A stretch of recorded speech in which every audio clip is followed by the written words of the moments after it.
नमस्कार. हे काय लावलंय हो इकडे रोजच्या रोज काय लावलंय रोडवर? अरे लोक परेशान होऊन चालले तर लोक इथं. आता तुमच्या इथं बघा जवळपास इथं 3 आणि 6 माणसं हायवेला उभे. आता काय बाहेर ड्युटी हाता की नाही? काय गावामध्ये ट्रॅफिकचा एवढा मोठा प्रश्न आहे. हे सगळे तुम्ही इकडे लावले हायवेला. रोजच्या रोज लाखो रुपयाचे तुम्ही इथं ते लोकांपासून हे घ्यायला लागले. एक दिवस ठीक आहे, 2 दिवस ठीक आहे,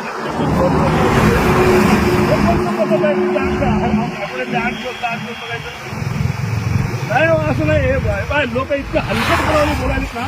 लोक म्हणाले हे काय लावलंय म्हणाले धंदा सगळा. असं नाही. हे बंद करा बरं बाबा, बिलकुल बंद करा. उद्यापासून नाही दिसले पाहिजे तुम्हाला. काय मला सांगा, तुमच्या इकडे काय उमरखेडमध्ये काय सोनं चोरायला यायचे लोक? काय कशासाठी आहे मोहीम मला काय लक्षातच येईना. नाही बिलकुल बंद करून टाका साहेब. उद्यापासून तुमच्याकडे वाहन नाही दिसले पाहिजे मला बरं का. लय परेशान व्हायला लागलेत लोक. घेणं महाराष्ट्रात कुठं नाही, आपल्याच इथं आहे. काय पद्धत आहे?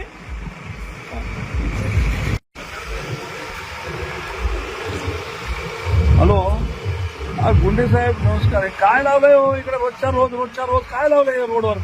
अरे लोक परेशान होऊन चालले तर लोक इथं.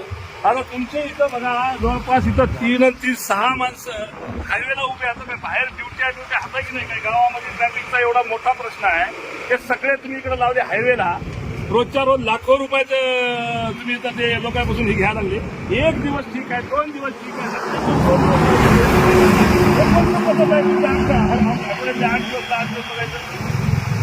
नाही असं नाही. हे लोक इतकं हलकटपणाने बोलायलेत ना. लोक म्हणाले हे काय लावलंय म्हणाले धंदा सगळा.